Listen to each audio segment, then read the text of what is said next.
गाड़ी आ रही है लड़के।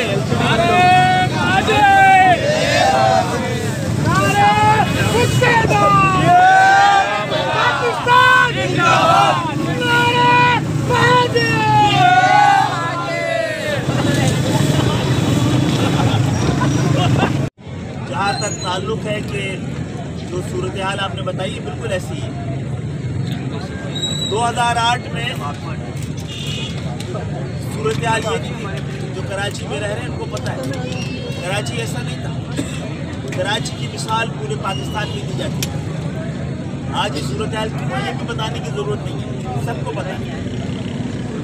और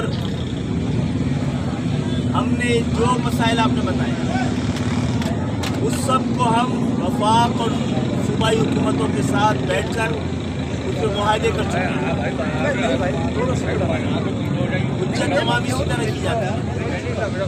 हमने तमाम आईनी कानूनी रास्ते अख्तियार किए, जमहूरी रास्ते अख्तियार किए, लेकिन तारीख की गवाह है कि जिन्होंने इख्तियार पर इख्तिदार पर कब्जा किया होता है वो डायलॉग्स पे यकीन नहीं रखते, वो टेबल पे बैठ के फैसला नहीं करते हैं। तो हमने ये सारे मराइल से गुजरनी है भाई। अगर ऐसी सूरत हाल हो तो ताकत से ही हक किया जाए। डॉक्टर साहब ये बता दीजिएगा कल